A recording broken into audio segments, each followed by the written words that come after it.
Oke, karena udah mulai banyak yang join, kita mulai aja ya. Shalom semuanya. Wah, nggak ada yang jawab nih. Shalom.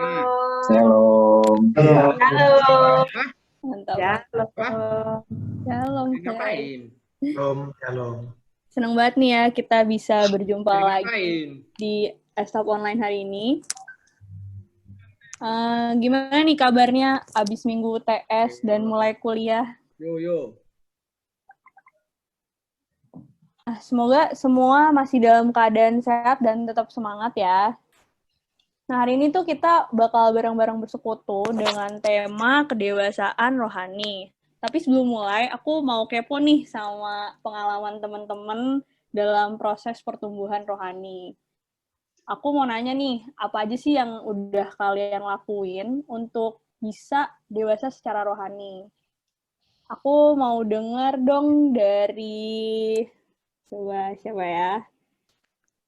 Dari Sonia Napitupulu. Halo Sonia. Halo Sonia. Halo Kak. Ya, apa kabar? Puji Tuhan baik Kak. Mantap.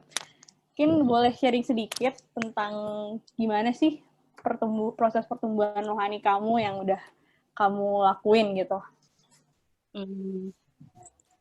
Prosesnya dimulai mungkin Kak dari saat teduh di pagi hari. Terus biasanya renungan-renungan gitu Kak. Oke, mantap.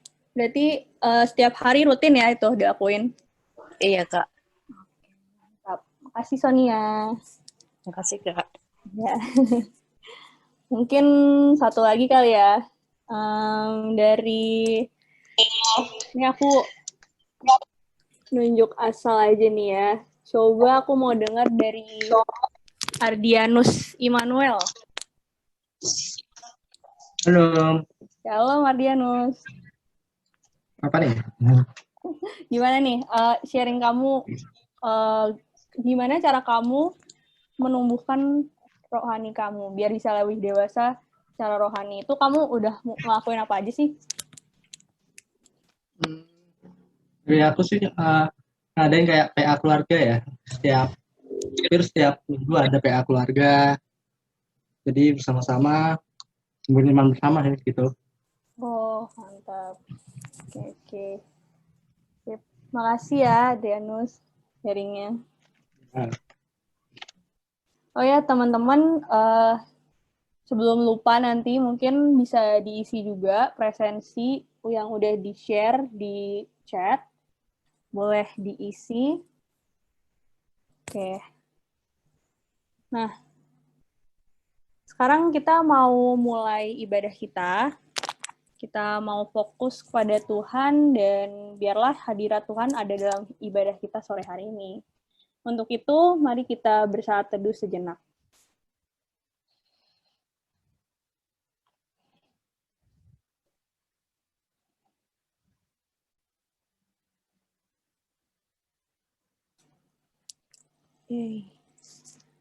Nah, mari teman-teman, dengan mengarahkan hati dan pikiran kita kepada Allah, kita sama-sama naikkan pujian, mengejar hadir-Mu.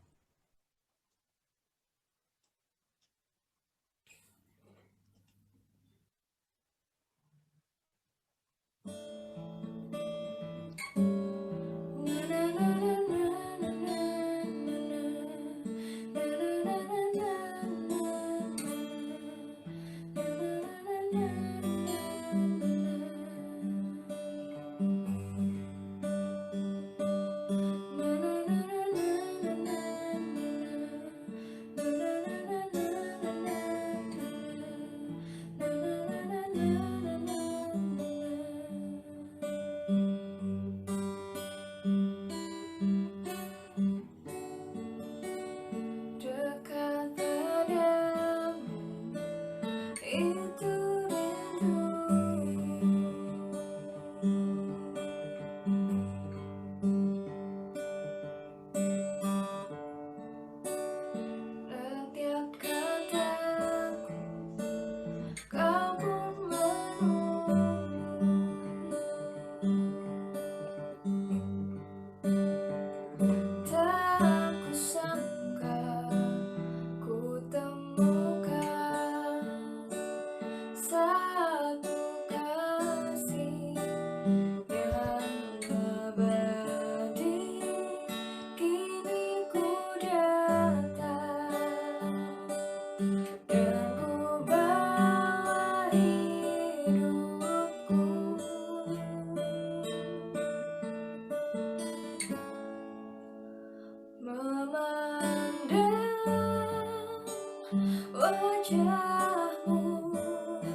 Sekarang kita akan mulai ibadah kita. Mari kita bersatu di dalam doa.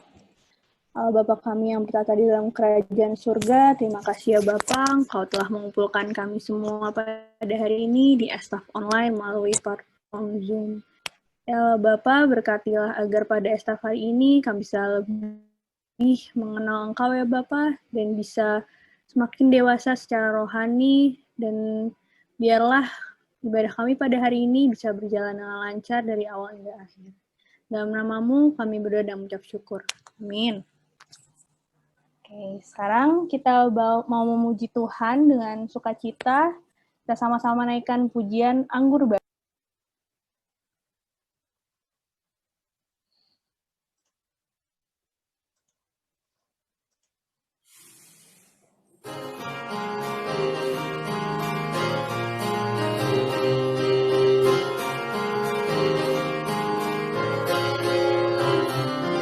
Roh Kudus tercurah di tempat ini, urapannya yang ajaib memulihkan umatnya. Roh Kudus tercurah bagi gerejanya, membangkitkan umat pilihannya. Roh Kudus tercurah di tempat ini, urapannya yang ajaib memulihkan umatnya. Roh Kudus tercurah bagi gerejanya, membangkitkan umat pilihannya. Hari inilah harinya Tuhan, saat pembebasan tiba. Belenggu dosa telah dipatahkan, mari bersorak bagi Dia. Agung baru tercurah memenuhi umatnya dengan sukacita. Minyak baru tercurah urapi umatnya, nyata kuasanya.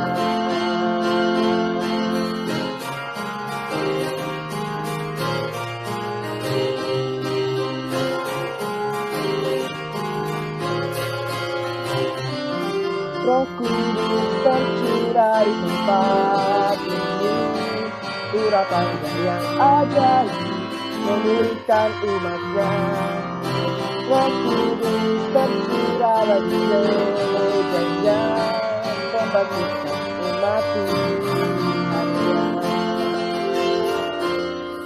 Hari inilah harinya Tuhan, saat pembebasan tiba.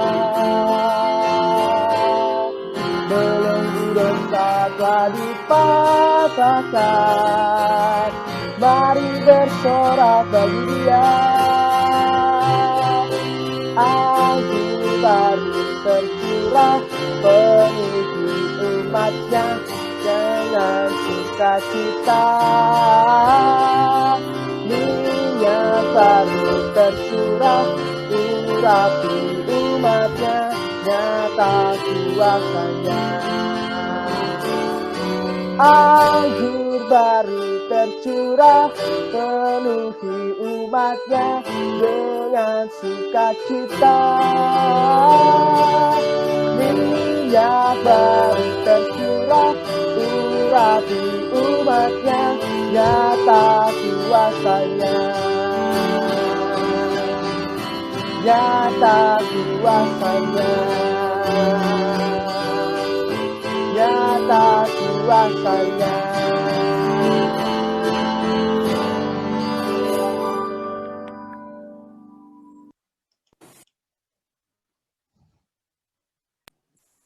Sebelum kita masuk ke firman Tuhan, mari kita sama-sama menyiapkan diri kita dan menghayati peran firman itu dalam hidup kita. Kita sama-sama angkat pujian firman-Mu pelita bagi kakiku.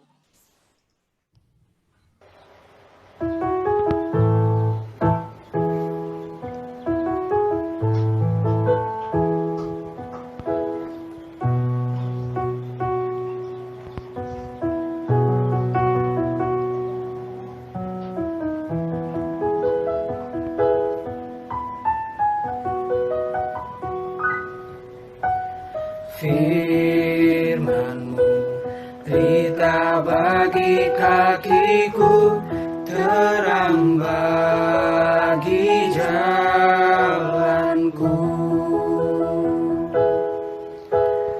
Firman-Mu pelita bagi kakiku, terang bagi jalanku.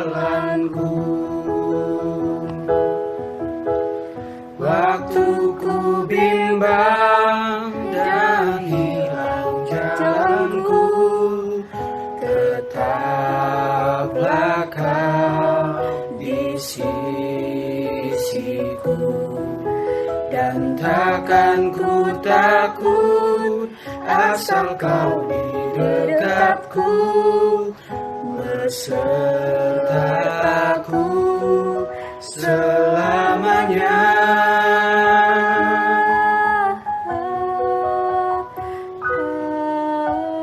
Firman-Mu pelita bagi kakiku, terang bagi jalanku. Firman-Mu pelita bagi kakiku, terang bagi jalanku. Waktu ku bimbang dan hilang jalanku, tetaplah Kau di sisiku, dan takkan ku takut asal Kau di dekatku, besertaku selamanya.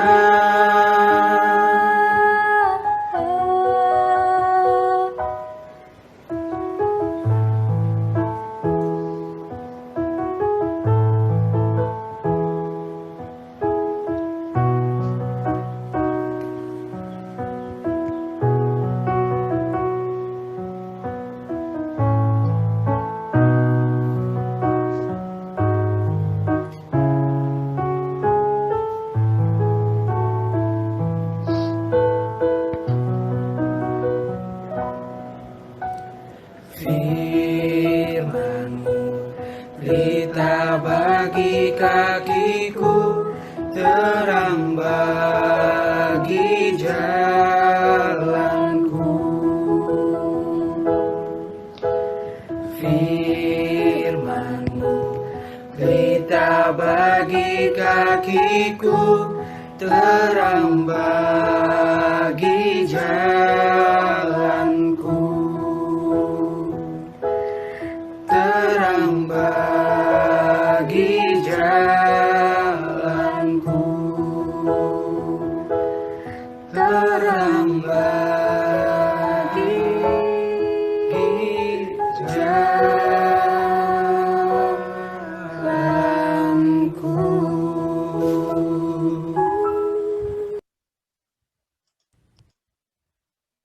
Kami persilahkan untuk Bapak Pendeta Chandra Kuoso untuk penyampaian firman Tuhan hari ini.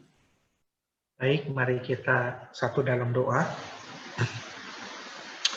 Kami meminta kepada Tuhan pada saat ini untuk berfirman kepada setiap kami. Tuhan, kami percaya bahwa firman-Mu sungguh adalah pelita yang menuntun kami, yang membuat kami melangkah tidak tersesat di dalam jalan dunia ini. Bahkan lebih lagi, menolong kami untuk terus berjalan di dalam kedewasaan iman, sehingga kami boleh semakin lama semakin serupa dengan Engkau Kristus. Terima kasih untuk kesempatan kami boleh kembali belajar tentang apa itu kedewasaan rohani melalui persekutuan pada sore malam hari ini. Kiranya Tuhan Engkau dimuliakan dan diagungkan, dan bukalah hati dan pikiran setiap kami dimanapun kami berada, di tempat kediaman kami masing-masing. Roh Tuhan tetap melawat kami, dan Roh Tuhan bekerja di hati kami. Sembunyikan hamba-Mu jauh di belakang salib-Mu.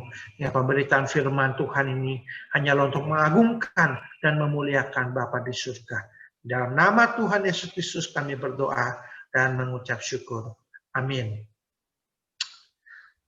Shalom saudara-saudara yang dikasihi Tuhan. Terima kasih untuk satu kesempatan yang indah bisa berbagi kembali di dalam kebenaran firman Tuhan bagi keluarga besar PMKT UGM ya di tempat ini. Tema yang kita akan sama-sama renungkan dan pelajari adalah tema tentang kedewasaan rohani. Maka saya akan men-share screen apa yang akan menjadi materi kita bersama.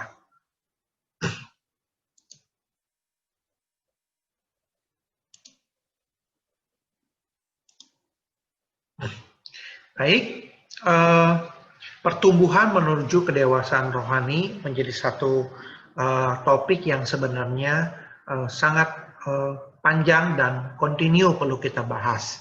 Sehingga pada kesempatan saat ini kita hanya akan membahas yang menjadi dasar-dasarnya saja. Yaitu yang kita akan ambil dari 1 Korintus pasal yang ke-13 ayat yang ke-11. Ya, ini menjadi dasar firman Tuhan kita pada sore malam hari ini. Saya akan bacakan bagi kita semua. 1 Korintus pasal 13 ayat yang ke-11. Ketika aku kanak-kanak, aku berkata-kata seperti kanak-kanak. Aku merasa seperti kanak-kanak. Aku berpikir seperti kanak-kanak. Sekarang, sesudah aku menjadi dewasa, aku meninggalkan sifat kanak-kanak itu. Saudara-saudara yang dikasihi Tuhan, ada satu poin penting ketika kita merenungkan ayat ini, yaitu ada sebuah kata yang saya garis bawahi dan saya kasih warna merah di situ, yaitu kata sekarang, sesudah, dan kata ketika. Ini tentu kita tahu bahwa tulisan yang merupakan surat pengembalaan dari Rasul Paulus kepada jemaat di Korintus. Berada di dalam pasal yang ke-13, yang kalau kita tahu, pasal 13 itu adalah pasal yang mengapit tema yang cukup menegangkan pada satu di kalangan jemaat Korintus, yaitu tentang bicara bagaimana jemaat Korintus di dalam pasal yang ke-12 dan pasal yang ke-14 berbicara tentang ada satu ketegangan satu dengan yang lain yang boleh dikatakan berselisih, saling menonjolkan diri akan karunia-karunia rohani mereka. Lalu dalam pasal 13 Paulus berkata tentang kasih. Dan disinilah dia masuk bicara tentang siapa sebenarnya seseorang yang dewasa. Adalah seorang yang seharusnya tidak selisih atau memberikan sebuah ketegangan di dalam kehidupan sebagai orang percaya, tetapi justru adalah orang yang dewasa. Dewasa di dalam kasih, dan juga dewasa tidak seperti kanak-kanak. Dan kalimat dikatakan di dalam ayat ini, ketika aku kanak-kanak, dan sekarang sesudah aku dewasa, ini kalimat yang hanya bisa dikeluarkan oleh seorang yang sudah dewasa pada saat itu. Karena dia berkata, dahulu aku kanak-kanak. Dahulu aku berkata seperti kanak-kanak. Ketika itu aku berpikir seperti kanak-kanak. Nah, Paulus seakan-akan berkata begini, kamu juga jemaat Tuhan seharusnya demikian. Memang dahulu kamu pernah menjadi kanak-kanak di dalam hal kerohanianmu. Tetapi Paulus seakan-akan berkata, sekarang seharusnya engkau menjadi dewasa dengan meninggalkan sifat kekanak-kanakan itu. Sehingga kalau kita lihat dan perhatikan ayat ini, saudara-saudara, kita melihat adalah sebuah proses yang memang harus terjadi. Jadi, menjadi kanak-kanak dalam hal rohani itu bukan satu hal yang salah. Itu adalah memang sebuah fase awal yang harus dimiliki oleh seorang Kristen, seorang anak Tuhan, seorang yang Tuhan ubahkan dari kehidupan di dalam kegelapan dosa, kemudian setelah dia percaya kepada Tuhan, memiliki iman di dalam Kristus Yesus, sehingga dia sekarang menjadi anak Tuhan, lahir kembali, lahir baru. Dan dia memulai kehidupan kerohaniannya tentu sebagai bayi rohani, sebagai anak-anak. Dan itu bukan sesuatu hal yang harus dipersalahkan atau dicemooh. Itu adalah proses yang seharusnya terjadi. Tetapi yang tidak boleh terjadi adalah apabila kita terus berada di dalam fase awal tersebut. Yang seakan-akan kita tidak masuk di dalam proses selanjutnya sebagai seorang Kristen yang dewasa, yang meninggalkan sifat kanak-kanak itu. Dan itulah yang dimaksud dengan ayat ini. Untuk menuju kepada sebuah kedewasaan, bukanlah satu proses yang instan. Itu sebabnya tidak ada dalam firman Tuhan yang mengajarkan kita harus hidup palsu, kita harus hidup munafik, kita harus hidup seakan-akan dengan gaya bicara, dengan gaya pemikiran kita, mendadak kita menjadi seorang yang dewasa. Tidak. Firman Tuhan bukan bicara hal itu. Firman Tuhan menghendaki keautentikan kehidupan anak-anak Tuhan. Di dalam fase-fase yang memang harus dia jalani sebagai sebuah proses. Dan itu memang bukan sesuatu hal yang instan. Dan untuk menuju ke arah sana pun yang dikatakan kedewasaan, itu banyak dimensinya. Artinya, bisa juga seseorang dewasa di dalam satu dimensi, satu aspek, tetapi mungkin dia juga kekurang bijaksana di dalam aspek yang lain. Sehingga kalau bicara tentang definisi seorang yang dewasa secara rohani, kita juga bisa berkata kepada seseorang, ataupun kita bisa melihat kepada diri kita, ada bagian-bagian tertentu di mana kita itu tidak sepenuhnya sudah utuh di dalam hal kedewasaan. Sehingga firman Tuhan di sini berkata bahwa ada beberapa aspek, yaitu misalnya aspek berkata-kata, etika kita, cara kita berbicara, menunjukkan seberapa level daripada kedewasaan kita. Apakah kita berkata-kata seperti kanak-kanak yang tidak peduli dengan perasaan orang, bicara semau-maunya, menyakiti hati orang, atau kita adalah seorang yang cukup dewasa dan sangat dewasa, berhati-hati dalam memilih kata, dan hal-hal yang kita ungkapkan semua sudah difilter untuk memuliakan Tuhan saja. Ada aspek lain di sini, misalnya aspek merasa. Merasa itu adalah aspek daripada emosi. Seorang yang tidak dewasa adalah seorang yang gampang marah, gampang tersinggung, sebentar-sebentar ngamuk, sebentar-sebentar main adat, tidak dipuji sedikit, tersinggung.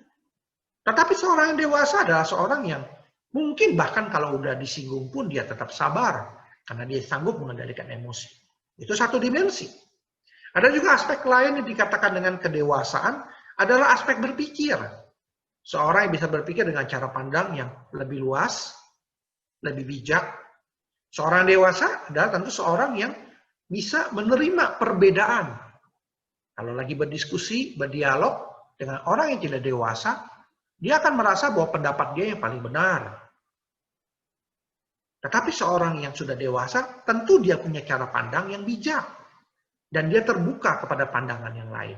Sehingga tema kita pada hari ini sangat bagus sekali untuk kita renungkan tentang apa itu definisi kedewasaan. Sesungguhnya itu tidak sesimpel kita mengatakan saya dewasa. Tetapi ada banyak dimensi-dimensi yang juga perlu kita perhatikan tentang kedewasaan itu sendiri. Dan kedewasaan itu sekali lagi adalah sebuah proses yang tidak terjadi secara instan.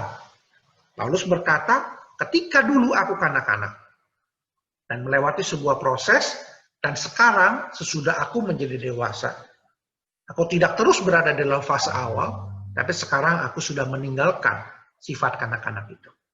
Nah, ini adalah dasar firman Tuhan. Nah, sekarang saya akan masuk di dalam pembahasan yang lebih mikro, yang lebih mendalam, yaitu aspek berkata-katanya, apa yang dimaksud, aspek merasanya, apa yang dimaksud, dan aspek berpikirnya, apa yang dimaksud. Dan nanti di bagian terakhir kita akan bicara bagaimana kita mengaplikasikannya dan bagaimana kita menerapkannya untuk berproses di dalam kedewasaan aspek-aspek tersebut. Itu kurang lebih yang akan kita sama-sama renungkan pada hari ini. Saya akan masuk dalam aspek yang pertama, yaitu aspek kedewasaan dalam berkata-kata. Saudara-saudara dikasih Tuhan, kedewasaan dalam berkata-kata itu kita boleh lihat dari beberapa ujian-ujian yang kita bisa gunakan. Misalnya, kalau kita mengatakan sebuah perkataan itu adalah perkataan yang keluar dari seorang yang sudah dewasa secara rohani, maka kita perlu melihat atau kita punya satu batu ujian. Apakah materi perkataan itu adalah materi perkataan yang valid atau yang sahih untuk dikatakan. Seorang yang dewasa secara rohani tentu adalah bukan seorang yang gampang berkata-kata hanya sekedar suatu bunyi-bunyian yang tong kosong nyaring bunyinya. Artinya tidak ada makna, tidak ada arti, kata-kata sumpah serapah, kata-kata makian, gosip-gosip yang tidak jelas. Itu seharusnya tidak keluar dari seorang yang dikatakan punya kedewasaan dalam hal berkata-kata. Ya, ini adalah ujian yang pertama. Jadi kalau memang kita mau belajar bagaimana level kedewasaan kita dalam berkata-kata, maka kita bisa memulai dari ujian kita yang pertama.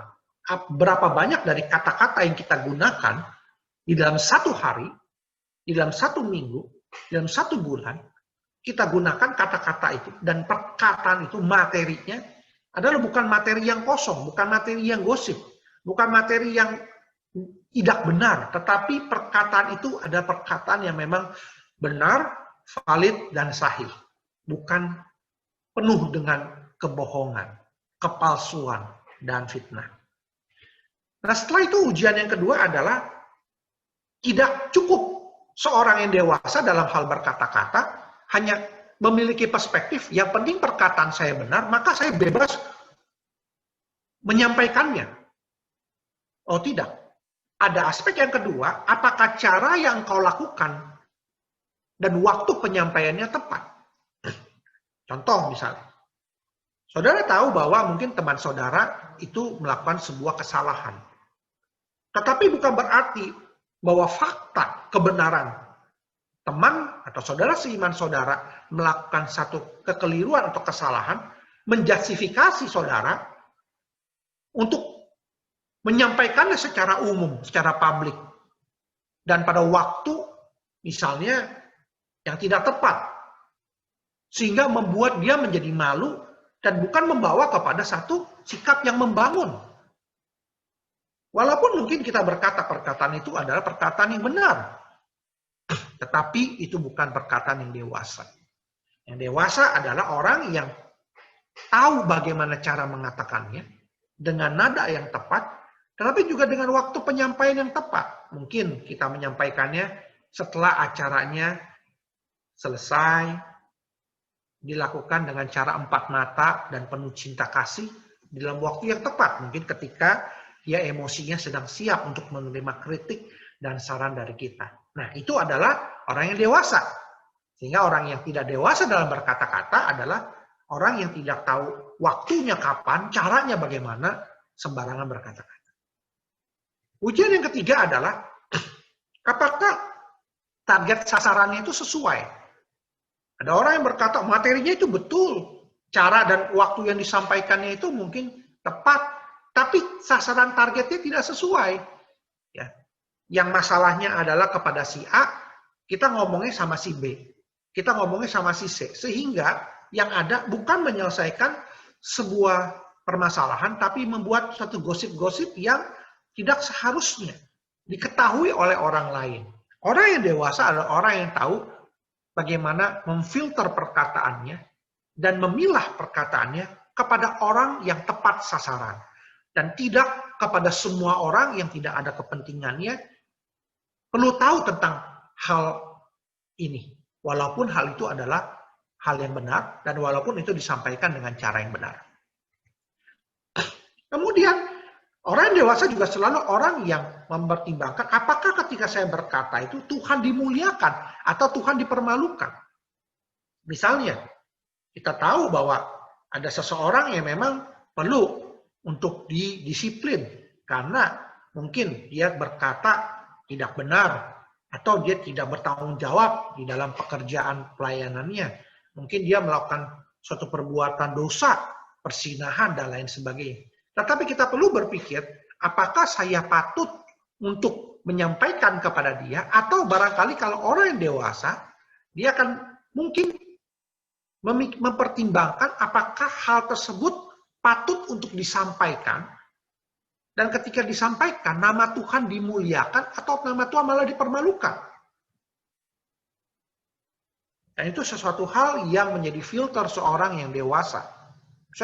Misalnya seorang mantan ketua persekutuan PMK, ternyata, mohon maaf, jatuh dalam satu dosa. Nah, apakah kita dengan gampang berkata, wah, itu ketua, mantan ketua yang hebat, ternyata melakukan perbuatan dosa A, dosa B, dosa C. Kita mungkin berpikir, itu mungkin sesuatu hal yang benar. Mungkin kita pun sampaikan dengan cara yang benar, tetapi ada hal-hal yang mungkin kita tidak perlu katakan. Karena begitu kita katakan, itu adalah berkonsekuensi.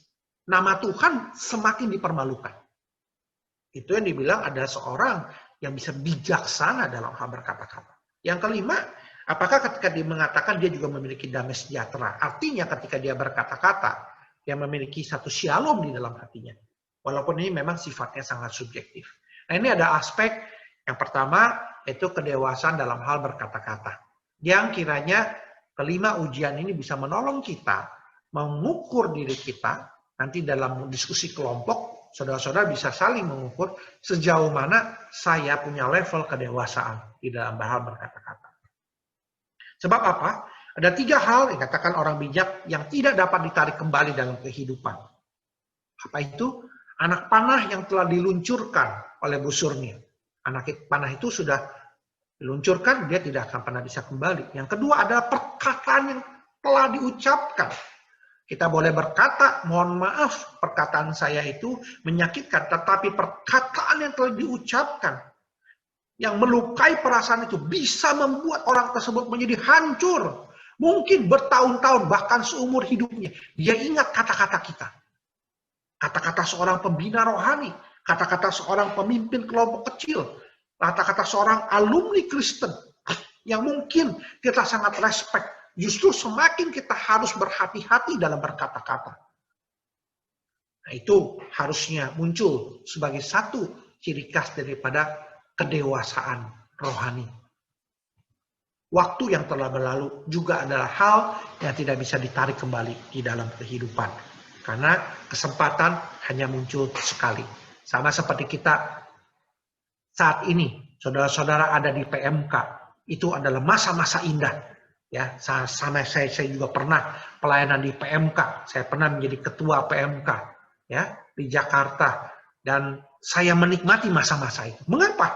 Karena begitu waktu itu masa berlalu, saya tidak akan bisa mengulang lagi. Sekarang saya seorang pendeta. Walaupun seberapa hebat pun saya punya kemampuan untuk menembus, tidak akan seefektif teman-teman yang masih ada di kampus.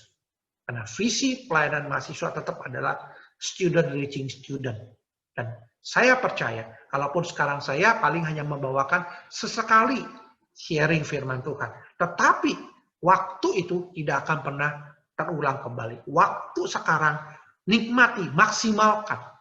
Berikan waktumu sebaik-baiknya untuk melayani di persekutuan mahasiswa. Kemudian saya akan masuk dalam aspek yang kedua yang saya tadi katakan, kedewasaan tidak hanya dimensinya tentang berkata-kata, tapi Paulus berkata juga kedewasaan di dalam hal emosi, yaitu merasa. Nah, ini satu hal yang menarik sekali, pembimbing kelompok kecil saya, PKK saya, waktu saya masih di kampus, memberikan kalimat ini dan saya ingat sampai saat ini. Dia berkata, Chandra, kamu perlu hati-hati dalam hal kamu merasa damai sejahtera ketika kamu melakukan sesuatu. Dan itu adalah salah satu tolak ukur batu ujian dalam hal kamu menyingkapi satu keputusan. Walaupun ini tidak mutlak demikian. Apa itu saya akan bagikan di sini. Yang pertama adalah, apakah itu yang kita merasa suka Dan apakah itu yang kita merasa bisa? Apa maksudnya? Saya mengatakan begini, seringkali kita di dalam pelayanan mahasiswa ya, saya masih ingat selalu kita tuh kalau di tingkat 1 mungkin kita masih baru orientasi, kita ikut kelompok kecil.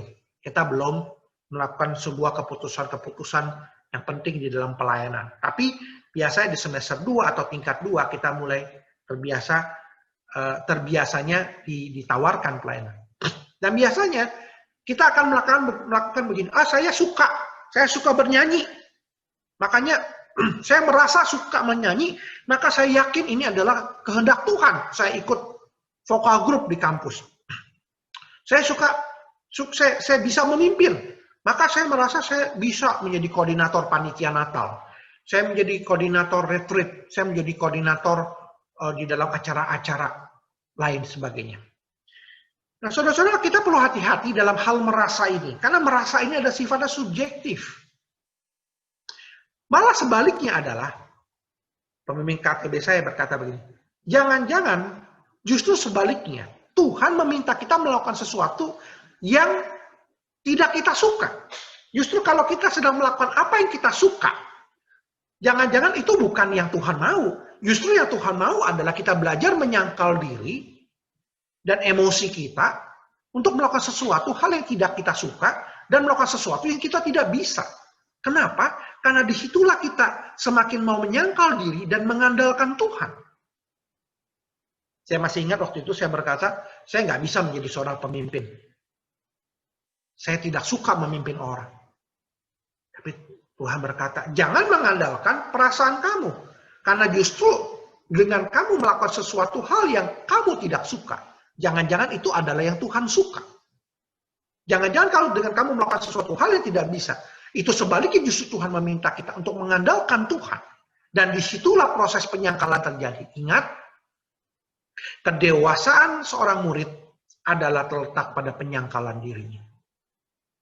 Kalau kita melakukan sesuatu hal yang Tuhan mau, walaupun kita tidak mau. Yang Tuhan suka, walaupun kita tidak suka. Dan kita tetap melakukannya. Disitulah kita dewasa. Saya tahu hal ini memang sekali lagi bukan sebuah formula absolut atau mutlak. Kalau gitu, Pak Chandra, saya tidak perlu melakukan sesuatu hal yang saya suka atau saya tidak boleh melakukan sesuatu hal yang saya bisa. Saya tidak mengatakan itu adalah formula yang absolut dan mutlak. Tapi marilah kita secara jujur masuk di dalam proses belajar semakin dewasa untuk mengenal dan merasakan isi hati Tuhan. Isi hati Tuhan seperti apa? Kita tahu isi hati Tuhan biasanya itu adalah begitu agung, begitu suci, begitu kudus. Nah, isi hati kita adalah begitu egois, maunya menang sendiri, kenikmatan diri, kedagingan kita, dan lain sebagainya. Sehingga kita harus belajar mulai semakin mendekatkan diri dengan apa yang menjadi rasa Tuhan. Apa yang Tuhan rasa, itu yang kita rasa. Kalau mungkin rasa hati kita, kedagingan kita tidak suka, kita merasa tidak suka, kita merasa tidak bisa. Tapi kalau memang itu yang Tuhan suka, Tuhan akan membuat kita mampu dan bisa. Dan kalau kita bisa melakukan itu, kita masuk di dalam proses kedewasaan yang lebih tinggi lagi. Nah, selanjutnya aspek yang ketiga saya tadi katakan, tidak hanya kedewasaan dalam hal berkata-kata, kedewasaan dalam hal emosi atau merasa, tapi juga kedewasaan dalam hal berpikir. Kalau berkata, marilah kita belajar untuk meninggalkan cara berpikir kita seperti kanak-kanak. Apa itu cara berpikirnya tidak seperti kanak-kanak? Berpikir orang dewasa dan berpikir yang bijaksana, bukan bijaksini. Artinya, seorang yang dewasa, saudara-saudara pernah bicara ketemu orang yang dewasa, ada orang yang selalu berpikiran luas. Dia tidak hanya melihat dari perspektif dirinya saja, bijaksini. Tetapi dia bisa melihat dari bijaksana. Artinya, dia adalah seorang yang berpikiran luas. Itulah kedewasaan. Tidak sempit. Tidak hanya melihat dari perspektifnya. Tidak hanya orang yang cupat dengan cara pikirnya yang paling benar. Satu-satunya yang paling benar. Tapi terbuka. Nah, ini menjadi satu evaluasi kita. Bagaimana kita juga berpikir lebih jauh. Orang yang dewasa, secara rohani, dia justru akan semakin berpikir hidup ini sementara. Dia tidak akan mengejar sesuatu hal yang sementara. Tentu dalam hal ini bukan berarti kita tidak mengejar uang, karir, dan masa depan. Karena kita butuh makan, kita butuh minum, kita butuh rumah, tempat kita tinggal, dan lain sebagainya. Kita butuh pakaian. Tetapi dia akan semakin berpikir bahwa Kristus adalah harta yang terindah dalam hidupnya. Kristus adalah harta yang paling kekal, yang paling mulia dalam hidupnya. Dan tidak bisa dibandingkan dengan apa yang dunia ini berikan kepadanya. Dia akan berpikir dewasa. Sehingga ini akan mempengaruhi keputusan-keputusan dalam hidupnya. Nah, waktu dia kanak-kanak, mungkin dia belum bisa berpikir seperti itu. Jangan kita paksakan. Jangan kita hakimi. Jangan kita tekan. Mungkin memang dia belum kepada level itu. Tapi buat mereka yang sudah dewasa, maka dia akan mulai berpikir, oh iya ya, hidup ini seperti uap. Hidup ini seperti rumput. Hidup ini adalah debu yang ada sebentar saja. Dia akan berpikir jauh. Dia akan melihat dia cuma punya hidup 2 hari. Hari sekarang mungkin hari yang terakhir dia hidup di dunia. Dan hari besok. Hari di mana Tuhan akan menjemput dia di dalam kedatangannya kali kedua. Sehingga hidup dia sangat bertanggung jawab. Nah, ini kedewasaan berpikir. Dia berpikir lebih utuh. Dia melihat dimensi yang lain. Dia tidak hanya berpikir cara pandang tertentu saja terhadap satu permasalahan, satu kebenaran. Dia bukan orang yang gampang diadu domba dengan cara-cara berpikir. Saudara-saudara, kita tahu sama-sama tahu ya, pelayanan di mahasiswa itu kan sifatnya ekumenik. Kita datang dari berbagai macam denominasi gereja. Ya, kita belajar. Saya juga belajar waktu itu. Terus saya masih pimpin di Universitas Tarumanegara di Jakarta. Wah, saya diingatkan waktu orientasi pertama, jangan membawa bendera gereja masing-masing. Wah, dari denominasi A, denominasi B, denominasi C. Tolong kita singkirkan denominasi. Kita balik kepada firman Tuhan. Kita balik kepada Bible. Itu saya ingat sekali. Sehingga pelayanan interdenominasi menjadi salah satu ciri khas pelayanan kampus. Dan saya sekarang sebagai pendeta jemaat, saya sangat diuntungkan dengan cara berpikir utuh seperti itu. Mengapa? Ketika saya berbicara dengan satu denominasi yang berbeda dengan saya bukan orang yang berpikiran sempit. Saya punya pola pikir luas. Saya memimpin anak kelompok kecil dari 3 gereja yang berbeda. Dan kita bisa saling menghargai satu dengan yang lain. Ini yang disebut dengan kedewasaan berpikir. Tidak saling menyerang teologi satu dengan teologi yang lain. Tidak merasa doktrin dia adalah yang paling tertinggi dan yang lain adalah salah dan lain sebagainya. Nah, ini adalah kedewasaan. Nah, balik lagi ada beberapa ujian dalam kedewasaan berpikir, ya, yang saya ingin bagikan di sini. Karena kalau sifatnya pembahasannya terlalu abstrak, mungkin juga saudara-saudara kurang bisa menangkap aspek konkretnya, ya. Apalagi teman-teman semua dari Fakultas Teknik di sini, sama seperti saya juga Fakultas Teknik. Jadi kita kadang-kadang lebih masuk ketika kita melihat contoh konkret. Nah, saya juga akan memberikan beberapa contoh konkret, satu ujian, satu testing, ya, definisi. Misalnya, apa definisi seorang great leader, pemimpin? Ini kalau virtual, saya nggak bisa dengar suaranya ya. Kalau 2 tahun lalu saya waktu di retreat itu, saya bisa berdiskusi, berinteraksi. Jadi di sini agak kita perbedaan, tapi saya percaya saudara bisa simpan di dalam hati, dalam pikiran saudara sendiri gitu ya. Menurut saudara, apa definisi seorang pemimpin yang hebat? Dulu saya berpikir, pemimpin yang hebat ada pemimpin yang banyak pengikutnya. Kalau pemimpin yang tidak punya pengikutnya, itu bukan pemimpin. Itu pemimpin karena posisinya aja sebagai ketua. Ya. Karena posisi tidak penting, yang penting pengaruh. Nah, kalau dia pemimpin, posisi ketua, tapi nggak ada yang menjadi follower, dia bukan seorang leader. Itu pemikiran saya. Tapi begitu kita berjalan dalam proses waktu kita berdewasa, kita melihat bahwa pemimpin yang hebat bukan seorang yang memiliki banyak follower, tapi seberapa mampu dia menciptakan new leader yang muncul setelah kepemimpinan dia. Sehingga seorang pemimpin yang hebat, dia bisa berkata begini, masa saya memimpin adalah 3 tahun. Setelah itu saya akan turun. Saya tahu kapan saya naik, saya tahu kapan saya turun. Ini luar biasa. Ini pemimpin yang dewasa.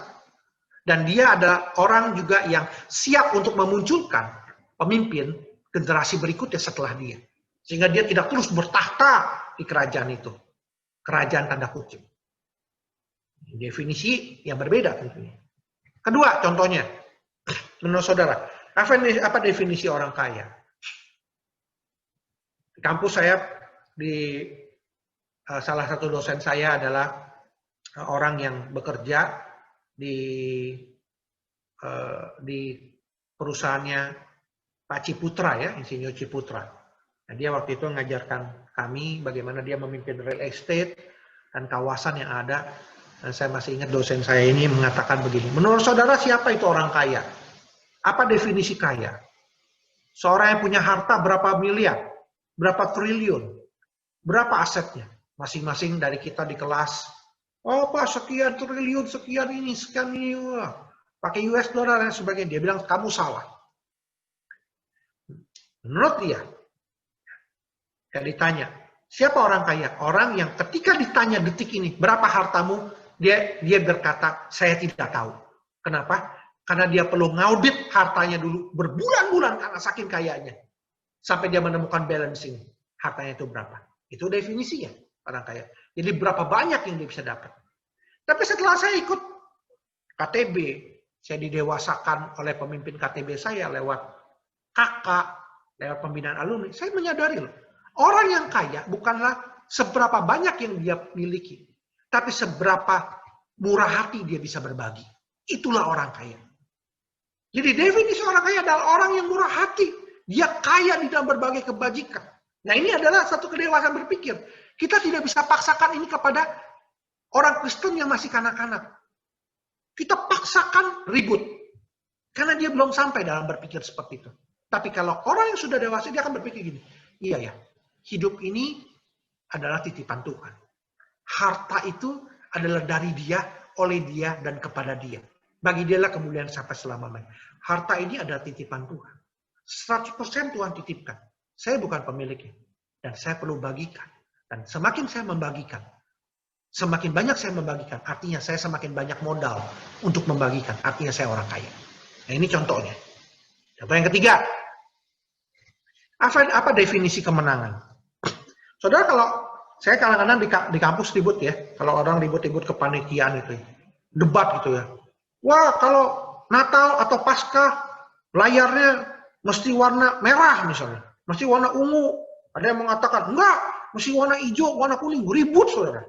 Saya masih ingat waktu itu, saya juga pertama kali ikut kepanitiaan di kampus. Ada yang berkata, ini nggak boleh masuk pengisi acara ini. Wah, ribut, debat. Yang menang adalah apa definisinya? Yang menang debat pada saat itu. Dan menang dalam argumentasi. Saya rasa orang yang tidak dewasa mungkin berpikir begitu. Tapi orang yang dewasa adalah berpikir, kemenangan itu adalah sesuatu proses. Dan bagaimana nanti endingnya? Saudara, kemenangan itu adalah bukan berapa kali kita jatuh di tikungan. Tapi kemenangan itu adalah apakah kita berhasil mencapai garis finish kehidupan kita. Kita bisa jatuh di tikungan. Seperti orang pembalap motor, balapan mobil. Mungkin dalam tikungan pertama, tikungan kedua dia bisa kalah. Tapi bukan berarti dia tidak menang. Yang akan menentukan kemenangan adalah seberapa setia dia sampai garis akhir. Artinya, dia memiliki endurance melihat. Sehingga kalau dia berpikir seperti itu, maka dia akan tidak selalu mau memenangkan perdebatan. Orang yang dewasa adalah orang yang bisa mengalah untuk menang. Mungkin dia mundur 2 langkah untuk maju 3 langkah. Itu orang dewasa. Sehingga definisi kedewasaan ini juga tergantung bagaimana dia berpikir. Kalau dia berpikir kalau dia mengalah untuk menang, maka dia sesungguhnya tidak kalah, tetapi dia menang. Nah, ini ada beberapa contoh pemaparan aspek daripada kedewasaan berpikir. Ya, jadi saya tadi katakan bahwa 1 Korintus pasal 13 ayat 11 berkata bahwa ketika itu Paulus berkata, aku masih kanak-kanak, aku berkata seperti kanak-kanak, aku merasa seperti kanak-kanak, aku berpikir seperti kanak-kanak. Sekarang sesudah aku menjadi dewasa, aku meninggalkan sifat kanak-kanak itu. Ada suatu proses, memang tidak instan, tapi proses itu dijalani sehingga dia meninggalkan sifat kanak-kanak dalam hal dia berkata-kata, dan ujian-ujiannya tadi saya sudah sampaikan poin-poinnya. Kedewasaan dalam hal merasa, poin-poin yang tadi Yesus sampaikan, dan kedewasaan dalam hal berpikir.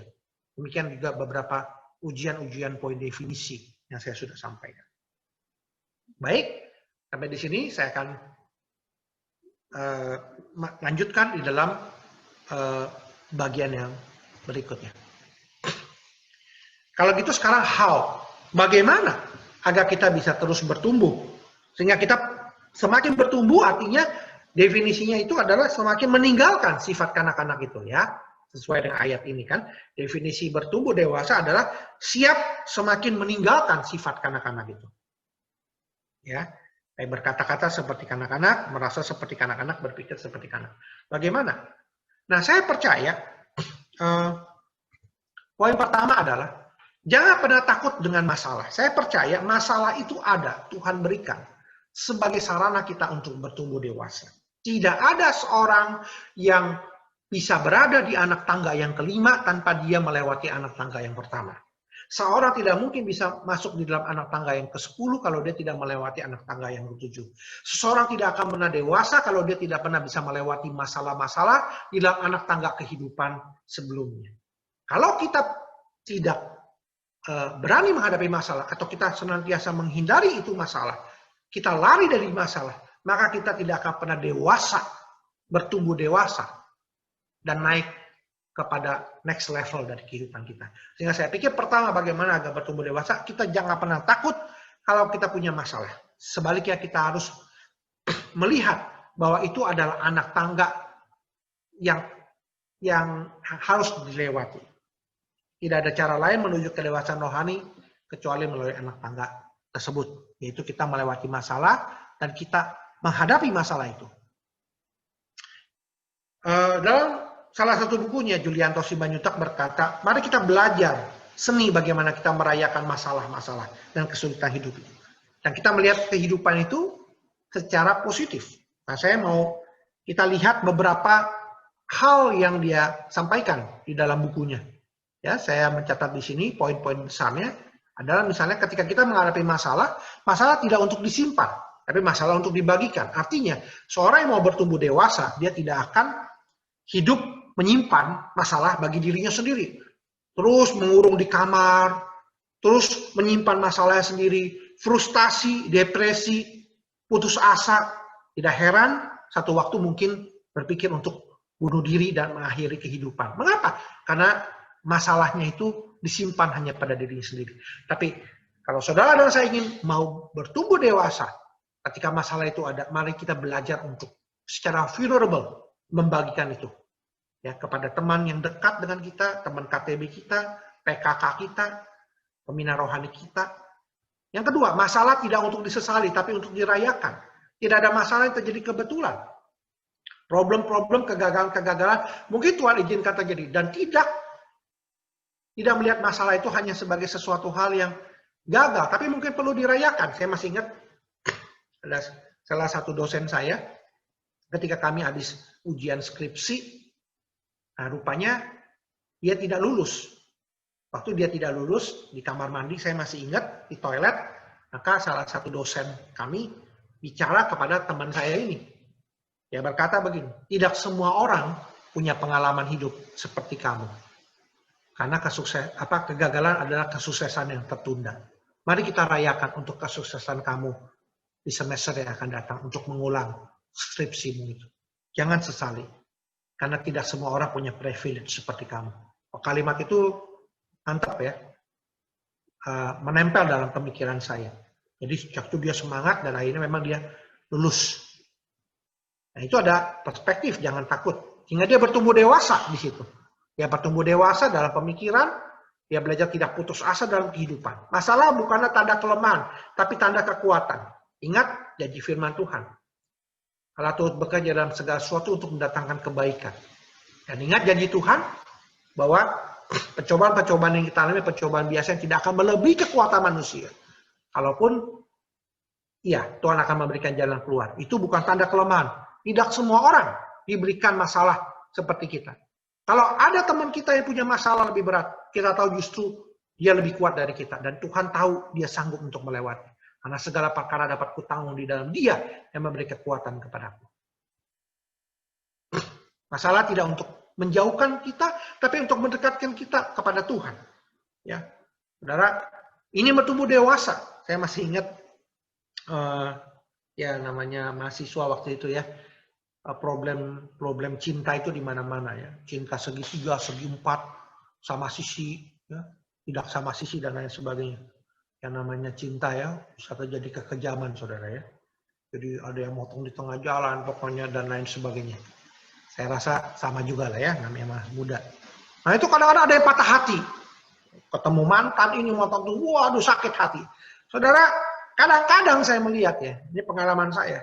Yang patah hati biasanya dekat sama Tuhan. Mungkin udah hancur hatinya, jadi udah mulai dekat sama Tuhan. Ya. Mungkin dengan demikian dia semakin dewasa tuh dia. Sedikit banyak tuh.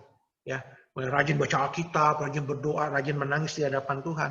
Ya mungkin kalau dia nggak pernah gagal ujian, dia nggak pernah ditolak cintanya, mungkin dia akan menjadi orang yang sangat terlalu percaya diri dalam hidupnya.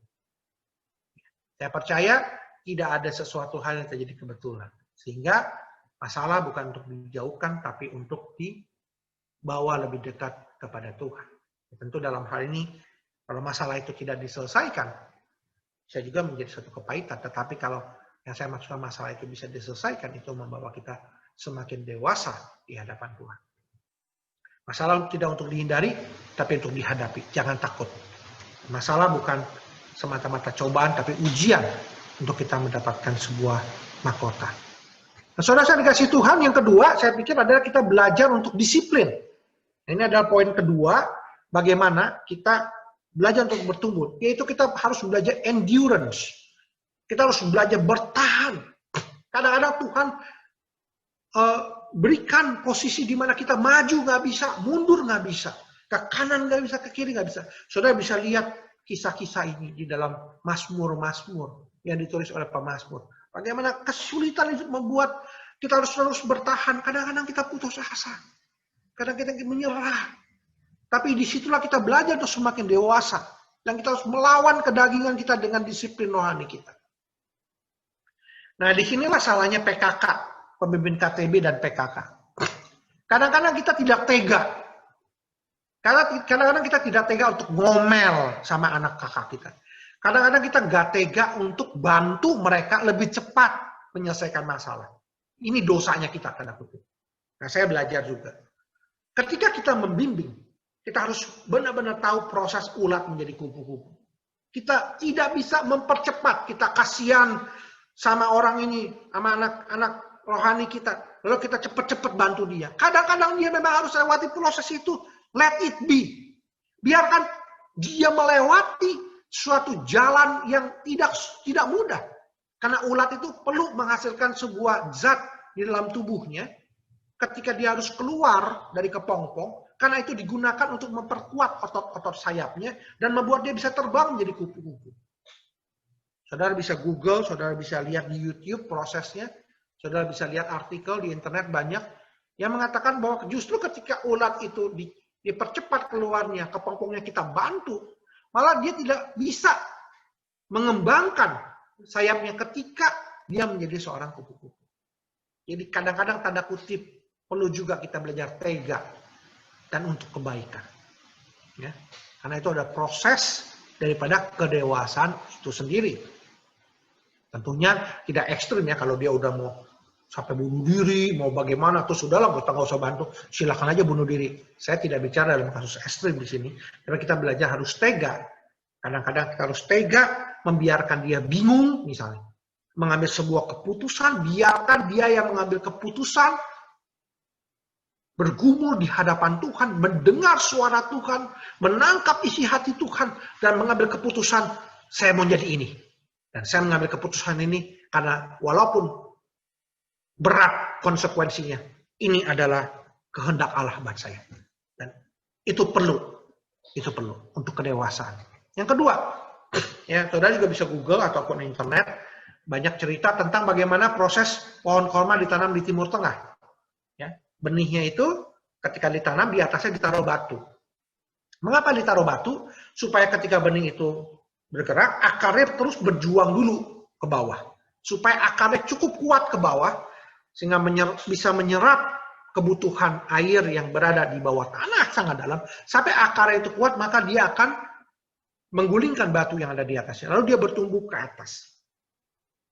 Sehingga dia bisa kuat walaupun di luar situasi cuaca Timur Tengah begitu berat, tapi dia tetap bisa tegak berdiri menjadi pohon korma yang berbuah. Artinya apa? Yang tidak kelihatan, disiplin dasar, yang invisible, yaitu saat teduh dan doa. Itu sangat diperlukan untuk sebuah kedewasaan. Jangan melihat orang karena dia punya pesona, punya karisma. Lalu cepat-cepat kita berkata, dia orang yang bisa melakukan ini, punya kepemimpinan, itu punya kepemimpinan. Kita harus belajar untuk membentuk dari nol secara rendah hati. Hidup pribadinya dengan Tuhan. Endurance adalah disiplin rohani memang tidak mudah, tidak enak, dan harus dilawan. Saya mau katakan, apakah disiplin itu enak? Tidak. Apakah disiplin itu susah? Susah. Siapa bilang disiplin itu enak? Siapa bilang disiplin itu susah?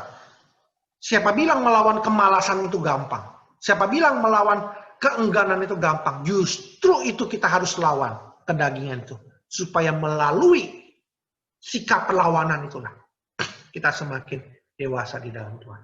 Saya rasa mungkin saya sudah cukup sampai di sini. Saya sampaikan. Nah, ini ada beberapa pertanyaan diskusi kelompok yang saya usulkan untuk didiskusikan nanti dalam breakout room. Tapi saya serahkan kepada pengurus.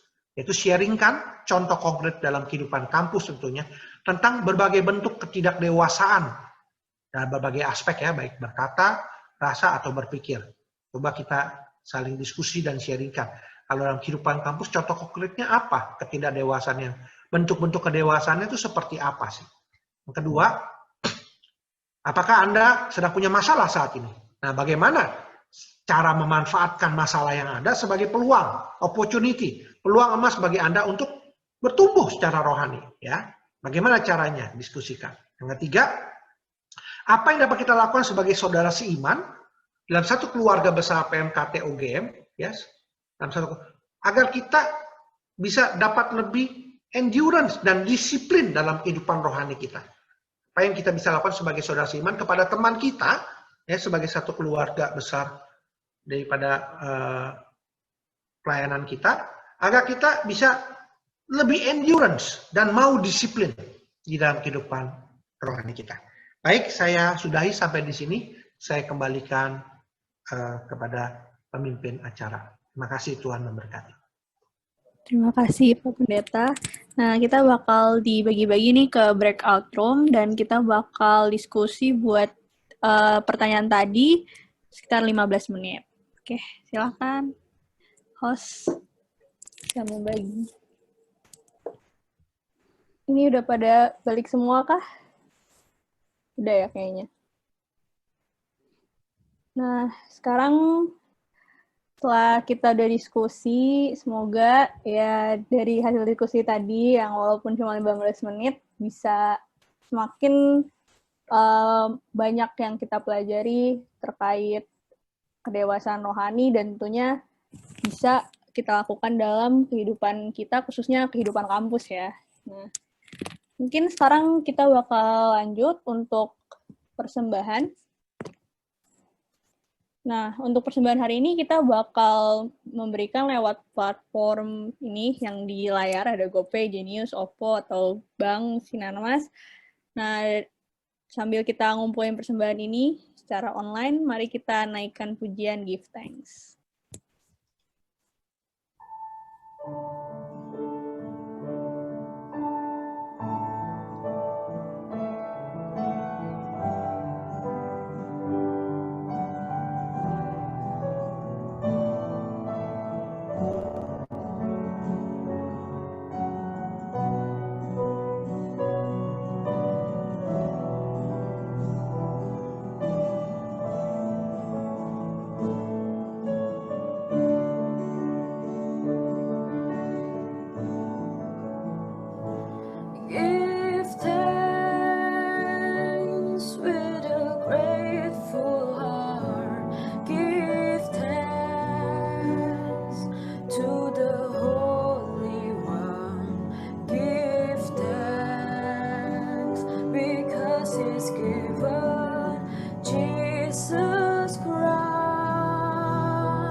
Dipersilakan untuk Yuni untuk memimpin doa persembahan dan syafaat.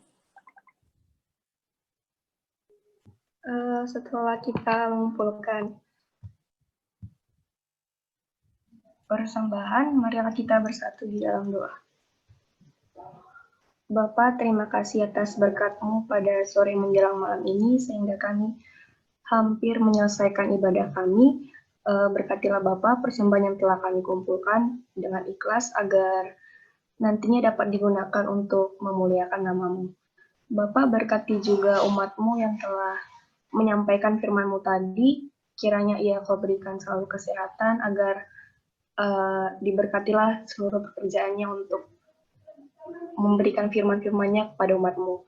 Dan juga Bapa, berkatilah firman-firman yang telah diberikan beliau kepada kami, agar dapat kami aplikasikan di dalam kehidupan kami, di dalam dunia perkuliahan, di keluarga, maupun di masyarakat. Hanya inilah Bapa, doa anak-Mu di dalam nama Yesus Kristus kami berdoa dan mengucap syukur. Haleluya, amin.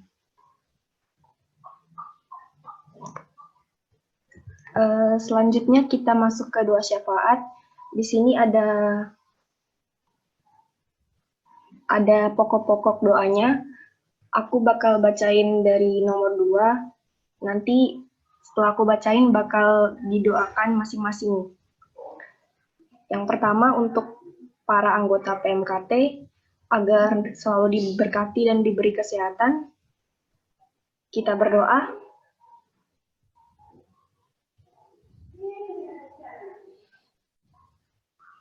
Amin.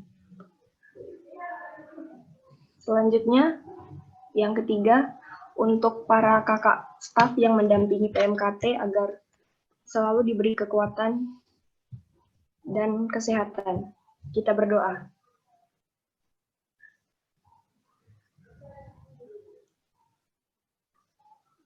Amin. Yang keempat, untuk pandemi corona yang segera berakhir, tenaga medis dan korban yang diberi pengharapan untuk kesembuhannya. Kita berdoa.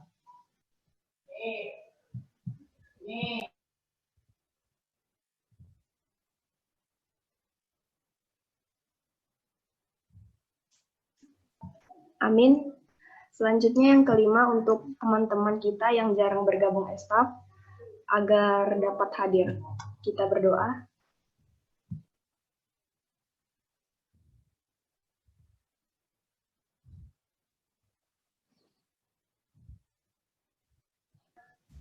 Amin.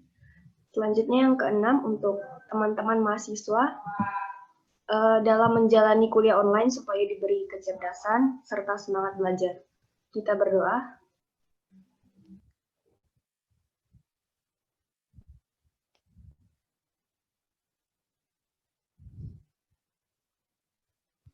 Amin.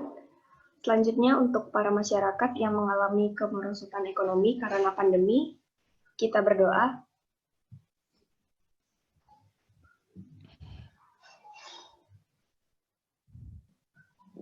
Amin. Dan yang terakhir untuk pemerintah agar diberi hikmat kebijaksanaan untuk memimpin bangsa sesuai dengan kehendak Tuhan. Kita berdoa.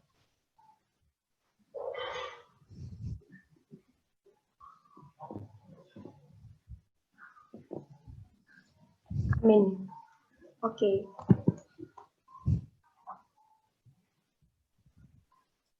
Nah, sekarang ibadah kita akan segera usai, tapi tugas dan panggilan kita masih berlanjut tentunya di luar ibadah ini, dan semoga Roh Kudus senantiasa memimpin hidup kita dalam proses pertumbuhan rohani.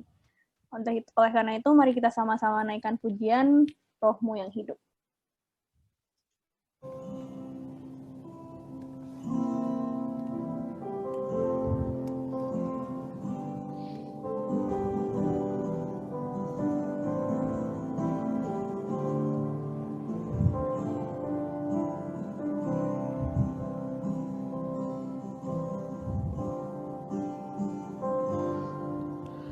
Roh-Mu yang hidup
Sekarang kita masuk ke sesi fellowship dari Komhat.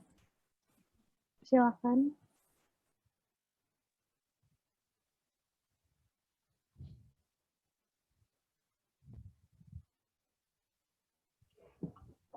Shalom semuanya. Shalom. Jadi dari Komhat kita ada, sebentar aku share screen dulu.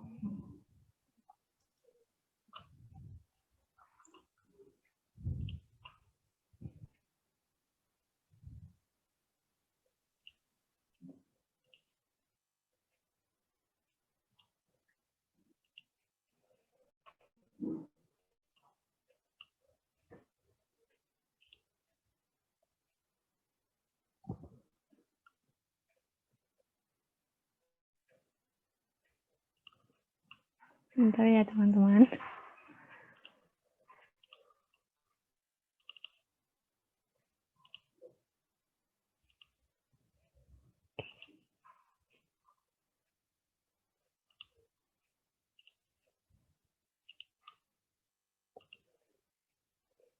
Kira-kira udah kelihatan nggak layarnya? Cek, dengar nggak sih suaraku? Kelihatan. Oke. Layarnya kelihatan nggak ya? Kelihatan. Oke.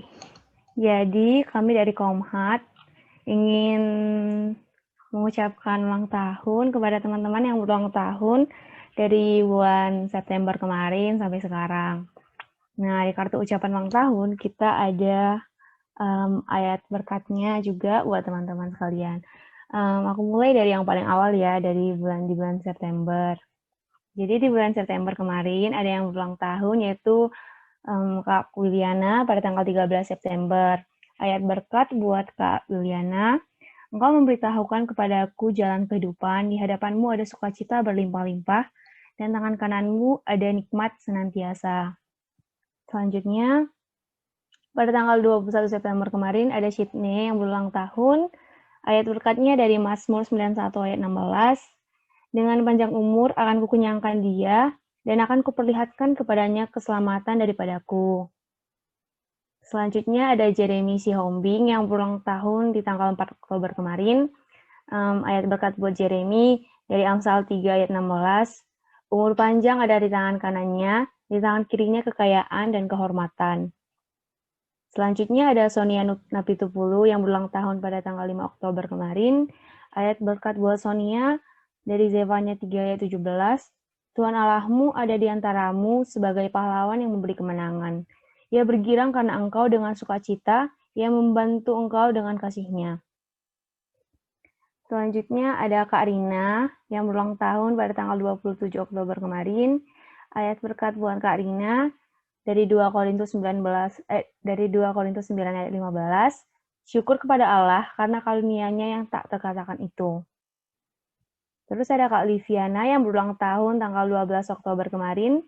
Ayat berkat buat Kak Livi dari Efesus 2 ayat 10. Karena kita ini buatan Allah, diciptakan dalam Kristus Yesus untuk melakukan pekerjaan baik yang dipersiapkan Allah sebelumnya. Ia mau supaya kita hidup di dalamnya. Selanjutnya ada Andreas Pangaribuan yang ulang tahun pada tanggal 31 Oktober kemarin. Ayat berkat buat Andreas dari 1 Korintus 1 ayat 5. Sebab di dalam Dia kamu telah menjadi kaya dalam segala hal, dalam segala macam perkataan, dan segala macam pengetahuan. Terus ada Kak Tini yang berulang tahun tanggal 3 November kemarin. Ayat berkat buat Kak Tini, seorang perempuan berduka cita pada saat ia melahirkan. Tetapi sesudah ia melahirkan anaknya, ia tidak ingat lagi akan penderitaannya, karena kegembiraan bahwa seorang manusia telah dilahirkan ke dunia. Selanjutnya ada Kak Ardian yang ulang tahun pada tanggal 4 November kemarin. Ayat berkat buat Kak Ardian dari Khotbah 11 ayat 8. Oleh sebab itu, jikalau orang panjang umurnya, biarlah ia bersukacita di dalamnya. Selanjutnya ada Mikael Valeri yang ulang tahun pada tanggal 5 November kemarin. Ayat berkat buat Mikael dari 2 Petrus 3 ayat 18. Tetapi bertumbuhlah dalam kasih karunia-Nya dan dalam pengenalan akan Tuhan yang juru selamat kita, Yesus Kristus. baginya kemuliaan sekarang dan sampai selama-lamanya. Demikian teman-teman yang berulang tahun dari bulan September kemarin sampai sekarang. Kami dari Komhat mengucapkan selamat ulang tahun kepada teman-teman. Semoga berkat Tuhan semakin melimpah. Dan buat teman-teman semuanya, mohon hidupkan kameranya supaya kita menyanyikan lagu buat teman-teman yang berulang tahun. Nah, tolong ya, yang kameranya bisa di-on-kan, di-on. Oke. Ini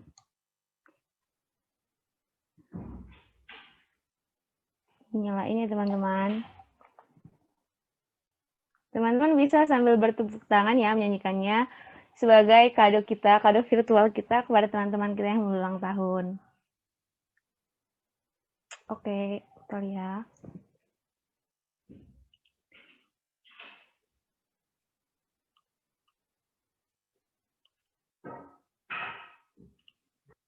Sebelumnya kedengaran nggak teman-teman? Kedengeran. Oke. Happy birthday, happy birthday to you. Happy birthday to you. Happy birthday to you. Happy birthday, happy birthday, happy birthday to you. Happy birthday to you. Happy birthday to you. Happy birthday, happy birthday, happy birthday to you. Selamat ulang tahun, selamat ulang tahun, bahagia sejahtera. Selamat ulang tahun, selamat ulang tahun, selamat ulang tahun, bahagia sejahtera. Selamat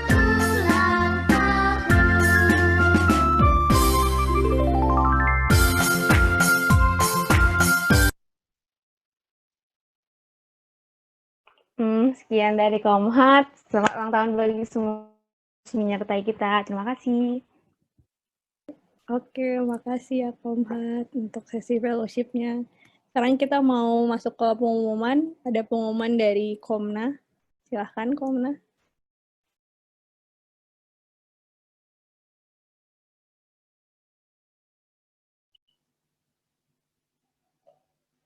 Shalom semuanya. Shalom. Oke. Shalom. Shalom. Shalom, selamat malam semuanya. Kami, Komna, hari ini senang banget bisa ketemu sama teman-teman semuanya di staff ini, meskipun masih melalui Zoom, karena kondisi di luar sana belum stabil, masih ada pandemi COVID. Nah, coba deh teman-teman lihat dulu. Shalom kamu yang lagi baca ini, cuman ngasih tahu ada yang baru nih. Nah, apa sih yang baru? Nah, ngomong-ngomong sekarang kita masih dalam masa pandemi, kita emang nggak bisa keluar-keluar, tapi kita pasti bisa untuk menjaga kesehatan kita. Untuk selalu menjaga kesehatan, ditahan dulu semua keinginan untuk keluar-keluarnya, tapi kita harus memaksimalkan diri kita untuk menjaga kesehatan dengan cara makan makanan bergizi dan minum air putih yang banyak. Nah, ngomong-ngomong air putih, boleh next dulu. Tada! Ada yang baru dari Komna. Kita akan buka open pre-order tumbler bottle, yang mana desainnya itu ayat Alkitab nih teman-teman. Jadi, di masa pandemi yang agak goyang ini, kita harus tetap menjaga kesehatan dengan banyak minum air putih melalui tumbler PMKT. Ya, banget. Kita harus punya, anak-anak PMKT harus punya tumbler yang luar biasa ini. Oke, gitu deh. Terus kalau teman-teman lihat dari desainnya, ayatnya boleh teman-teman baca. Jadi misalnya nih teman-teman, aduh capek mau minum air putih deh dari tumbler PMKT yang keren banget. Terus lihat di sini ada ayatnya, tetapi barang siapa minum air yang akan kuberikan kepadanya, ia tidak akan haus untuk selama-lamanya. Sebaliknya, air yang akan kuberikan kepadanya akan memberi mata air di dalam dirinya yang terus-menerus memancar sampai kepada hidup yang kekal. Luar biasa nggak tuh? Teman-teman minum terus teringatlah bahwa Tuhan telah memberikan kita air kehidupan, bahwa diri kita adalah bait Allah yang merupakan sehingga kita harus menjaga diri kita dengan baik karena Tuhan telah memberikan air kehidupannya kepada kita. Gitu. Kalau teman-teman lihat yang kedua, itu desainnya barang siapa percaya kepadaku, seperti yang dikatakan oleh kitab suci, dari dalam hatinya akan mengalir aliran-aliran air hidup. Nah, gitu. Jadi teman-teman, sembari minum, teringatlah bahwa ternyata kuasa Tuhan di hidup kita itu sangat luar biasa, gitu, teman-teman. Terus nih, tentang tumblernya, gimana sih tumblernya? Gimana cara pesannya? Boleh, Sondang, silakan. Shalom semua, jadi tumbler ini tuh volumenya 500 mili, gila kan, gila 500 mili loh gitu. Terus kelebihannya bisa menyimpan panas dan dingin, jadi nggak cuma panas, bisa juga dingin. Nah dia tuh jadi kayak fungsi termos gitu dia kan. Jadi kalau misalnya teman-teman dan kakak-kakak semua mau bikin, misalnya ya, bikin aku mau pergi nih, mau bikin teh anget deh buat dibawa. Nah, nanti saat udah 2 jam atau 3 jam, itu tehnya masih hangat, gitu. Karena dia punya fungsi termos, dan materialnya itu keren banget, dari stainless steel, gila nggak sih? Parah banget. Nah, terus harganya itu cukup 65.000. 65.000 itu udah sama desain dan udah sama ongkir. Mungkin untuk pembayaran bisa dijelaskan oleh Wira. Oke teman-teman, nggak sabar lagi ya untuk memesannya. Kalau untuk memesannya mudah sekali, teman-teman tinggal masuk di http://bit.ly formulir pemesanan tumbler PMKT, terus teman-teman dapat mengisi formulirnya. Jadi di formulir ini nanti teman-teman bisa memilih apakah teman-teman bisa mau dikasih nama di tumblernya atau enggak, terus pembayarannya secara lunas atau DP. Jadi nanti teman-teman bisa mengisinya di formulir ini. Setelah itu teman-teman dapat langsung membayar di rekening yang tertera di formulir maupun di poster tersebut. Terus setelah teman-teman melakukan pembayaran, teman-teman bisa melakukan konfirmasi pembayaran di kontak person sama Wira, Nina atau Sondang. Oke teman-teman, sekian. Terima kasih. Terima kasih, Komna. Ini selanjutnya pengumuman dari Komkom.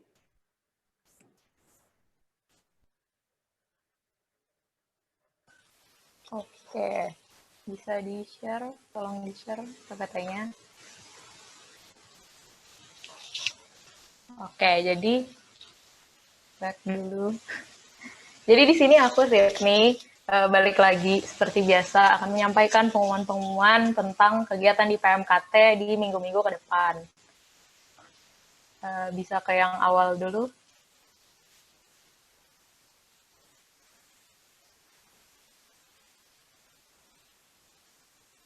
Nah, next-nya apa nih yang ada di PMKT?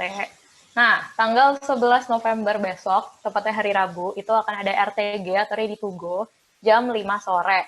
Tema yang diangkat di RTG kali ini itu adalah loneliness. Jadi pastikan teman-teman semua yang penasaran dengan apa yang akan dibahas dengan tema loneliness ini, pastikan untuk hadir ya hari Rabu jam 5 sore. Kemudian, selanjutnya, staf kita akan kembali hadir tanggal 20 November jam 5 sore juga dengan tema garam dan terang di kampus. Pastiin teman-teman catat tanggalnya, staf hari Jumat tanggal 20 November jam 5 sore. Selanjutnya, karena kita ini udah di bulan November, bulan depan udah Desember, jadi ada open recruitment panitia Natal yang diperpanjang. Diperpanjangnya tuh terakhir hari ini, malam ini ya guys. Jadi buat teman-teman semua yang pengen ikut melayani di Natal atau berpartisipasi di pelayanan Natal, bisa banget untuk daftar panitia Natal ini terakhir malam ini. Untuk linknya ada di official account-nya PMKT atau cek di Instagram-nya PMKT. Gitu deh. Sekian pengumuman dari Komkom. Terima kasih Kom. Oke, sekarang untuk mengakhiri ibadah kita akan menutup dengan doa dan berkat yang dipimpin oleh Kak Lin. Kak Lin, dipersilahkan. Ya, mari kita bersama-sama mengucap syukur di dalam doa. Tuhan Yesus, kami sungguh bersyukur Tuhan di tengah segala kesibukan kami sebagai seorang mahasiswa, tetapi kami juga diberikan kesempatan dan peluang dan anugerah dari Tuhan untuk bersama-sama bersekutu dengan saudara-saudara kami seiman. Walaupun berjauhan, tetapi hati kami tetap diikat oleh satu kasih. Terima kasih untuk persekutuan kami, kehangatan, dan juga sapaan, baik itu teman-teman, firman Tuhan, dan juga puji-pujian itu yang membawa kami untuk semakin dekat kepada Tuhan, untuk mau dengar-dengaran. Dan demikian kami juga terus belajar untuk mau diproses, untuk menjadi semakin dewasa di dalam Tuhan. Terima kasih untuk persekutuan kami pada malam hari ini, untuk Pak Chandra Kuasa yang sudah menyampaikan firman Tuhan, dan juga teman-teman kami yang sudah melayani, Tuhan juga terus akan memberkati mereka dengan berkat melimpah dan hikmat yang daripada Tuhan. Terima kasih Tuhan, Engkau terus akan menyertai kami untuk tugas-tugas kami dengan penuh sukacita. Dan pertemukan kembali lagi dengan satu kerinduan juga untuk kami juga boleh mengajak teman-teman kami untuk bersama bersekutu 2 minggu mendatang. Terima kasih Tuhan, kami tutup persekutuan kami ini di dalam sukacita dan berkat yang Tuhan akan berikan kepada kami. Terima kasih, di dalam nama Yesus Kristus kami berdoa dan mengucap syukur. Amin.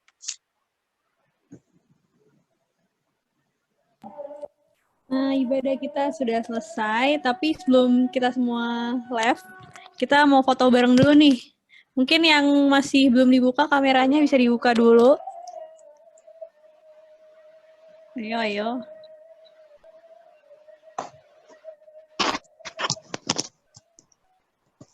Oke, ayo.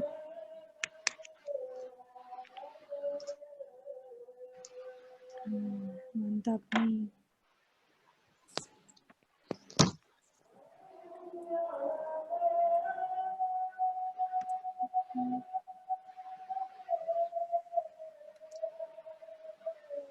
Mungkin udah ya, silakan. Aku pandu dari sini. 1, 2, 3. Lanjut slide kedua. 1, 2, 3. Oke, terima kasih semuanya. Oke, terima kasih guys. Selamat bertemu 2 minggu lagi di estaf selanjutnya. Dadah, selamat hari Jumat. Selamat hari Jumat, Tuhan memberkati. Selamat hari Jumat. Terima kasih. Selamat Jumat. Selamat hari Jumat. John. Kak, wow. Dah, bye-bye semuanya.